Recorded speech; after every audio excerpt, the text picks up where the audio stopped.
Hello, my friends, and welcome back. Today's video has a very touchy subject, very sensitive subject, and due to the free speech that we all um, are happy to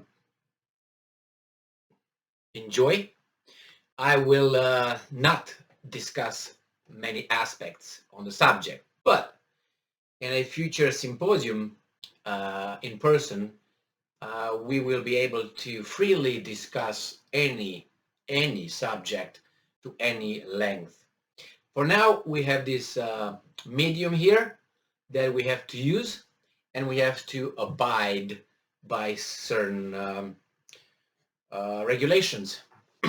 So this subject, or today's subject, is regarding Russia, its foreign Minister Sergei Lavrov, Israel, Zelensky, comments, statements, and insults. Now, this article comes from Fox News. You can find it in many other outlets, but I choose this one because it was clear. So I have some titles from May 3rd, 2022. One of the titles is Russia escalates spat and accuses Israel of supporting neo-Nazis in Ukraine. And this is regarding a statement that, some statements that Sergei Lavrov made during an interview. And his point was that if you are Jewish, it doesn't mean that you can't be necessarily, involved in certain atrocities. And he was making this claim because the main argument that the big club and those guys was making that Ukraine can't possibly have any Nazi inclination in its military or politics or anything like that is because it's President Zelensky, who is Jewish. That's no way it's a contradiction. I think that's a historical fallacy. And why am I saying that? They use this fallacy because it's like an old man, I don't know, let's say he's 70-some years old and he's accused of pedophilia. And his argument would be, I've never been a pedophile. I've never been involved in pedophilia. And besides, look, I have children and I have grandchildren and I love them all. So can't possibly get involved in it. Can't do it. Because you see, I have children and I've never done it before. So I wonder how the first pedophile came into being, into existence, if he never did it. So the same thing with, some things. I've never done it before. No, I've never. Well, this is your first time, maybe. How about that? Oh, so this is why it's a fallacy. So that's regarding. I'm not defending anybody. I'm just analyzing how people point fingers without knowing history. But since you can't really discuss historical events to an exhaustion, which means to its depths, because political affiliations and restraints, then obviously certain things are not known and cannot be mentioned. So we have here, obviously, when Sergei Lavrov made the comments, then all the, the Jewish groups, Israel summoned the Russian ambassador. They all said that his Lavrov statements are irresponsible and not true and this and that. Okay. And he was saying that he can't do because there's no Jew was involved in this kind of, events, genocide and so on. And Lavrov doubled down on the claim, and this is what he said. For some times we've had, and I'm quoting, for some time we have heard from the Jewish people that the biggest anti-Semites were Jewish. Well, he didn't back it up. He can't say more, or he He has no evidence, right? And he says here, when they say, how can Nazification exist if we're Jewish? In my opinion, he said, Hitler also has origins, which I don't know if that's true or not. So it doesn't mean absolutely anything, Lavrov. These were his statements. Now, regarding if Adolf had any ancestry from the tribe, this particular tribe, this guy says, well, Jews did not murder themselves in the Holocaust, the Israeli foreign minister reported. Well, I will just mention, for instance, one person who cooperated with the Nazis, which resulted in a lot of his fellow Jews to be abducted and sent in certain places, and it is George Soros. And then what else we have here? The Russian foreign minister on Tuesday countered Israel's comments and claimed Foreign Minister Yair Lapid's comments contradict history. So this is the answer to the foreign minister saying that, you know, there's no Jews did not murder themselves in the Holocaust. And Lavrov says history, you know, these comments contradict history. He doesn't go further than that yet. I'm pretty sure he's going to go. The thing is, what I'm trying to discuss regarding this subject is now the West, only the Western, certain Western countries, mostly, I would say, who are under the this freedom of speech umbrella, they will obviously denounce all this, and we are entitled to have our opinions, but some people are more entitled than others, especially to express it. So nevertheless, we have the connection now. They will make the connection between Russia, Nazism or Nazi.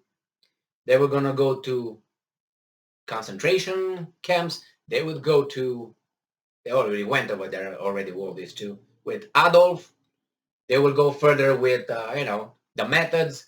So therefore, the connection is done. This is really the second 1930s and 1940s Germany with all its sins from then those times, with all the leaders who are right now the same. We're going to be a parallel, undisturbed parallel, straight line parallel, which they can do this and so on. Now, I am pretty sure that I listened to Lavrov speak before, and I can say that he's a well-read and very intelligent individual. I'm not saying he's good or bad. I'm just saying he's very well read.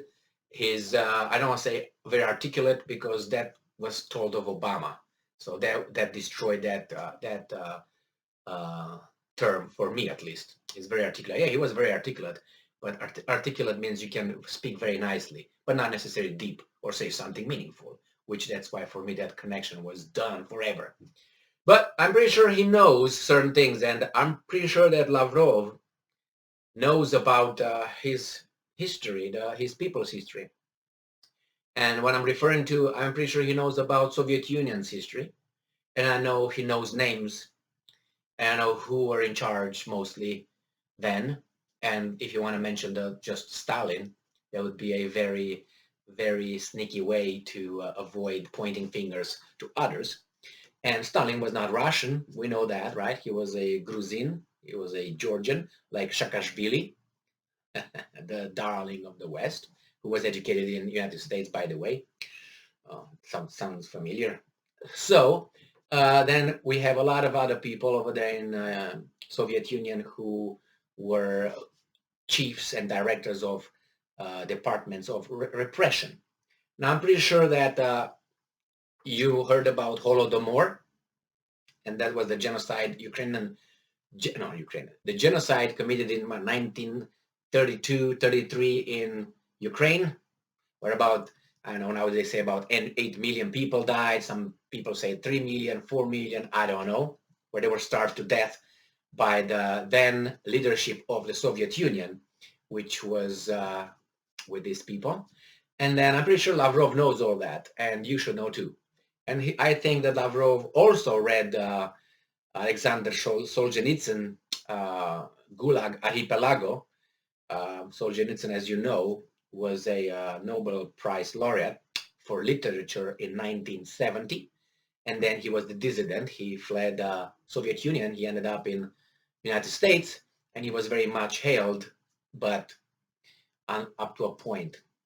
So if you read that, it's about the gulags and the system of Soviet Union in those times, 50s, 40, 50s. And he's talking about concentration camps, labor camps instituted by the Soviets then. And he names names and talks about who were the leaders, mostly from what group, the leaders of these gulags, who are they, and from what group they tend to be the most of them. And again, that's not very good, right? And then I'm pretty sure what's his name? Lavrov is very familiar with the history of the Communist Party in Soviet Union, and you can go and get names, and you can have a lot of names that are non-Russians, and I'm pretty sure he's not happy about it. Now, it doesn't mean you have to act upon it, but you can definitely make statements. And I think that the world, or at least in this case, these guys want to push Lavrov further. He might say certain things that are not said, and that would be very uncomfortable for many people, but very revealing for other people.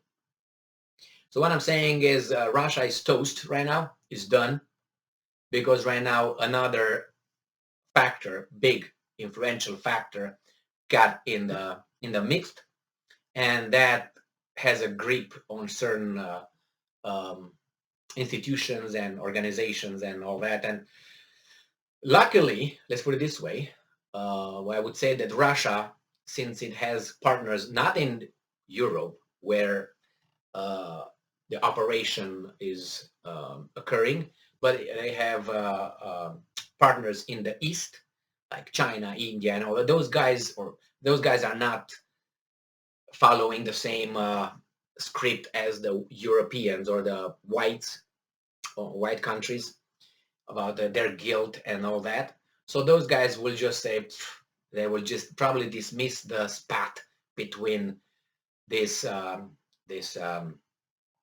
people here. Now, I would like you to remember, if you do not know, that's a Israeli Jewish Hebrew holiday called Purim.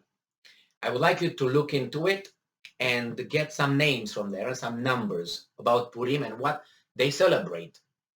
And you will find that some Persians, about 75,000, it's in the Old Testament. I wrote a book about God's nature, and I'm not to brag here, and I detailed and I discussed this Purim in one of the chapters over there. And the book's name is God's Nature. So I'm not going to go into it, but that's revealing of how certain things worked then. And if you look around nowadays, you could find similarities now and then. It doesn't mean they have to lead to the same thing, but about the preemptive killing of people, about inserting yourself in government, scheming around and all that. You find that in the Purim, not in the clean part of the Purim, in its goal. What was it? They say savior, the saving of the Jewish people from the blah, blah, blah, blah, blah. Yeah, but how? Look at that. And all that is very, very interesting. That with Solzhenitsyn, that with Holodomor, that with the Soviet Union, that with the Communist Party of Soviet Union. You can make some, you can enhance your knowledge, and I'm pretty sure, and information. I'm pretty sure you're familiar with these things. If not, I suggest you do it, because we all benefit out of knowledge. Good or bad, knowledge is knowledge. Facts are facts. All right. Thank you very much for being with me again today. And stay strong, stay smart, look for the truth, and be just. See ya.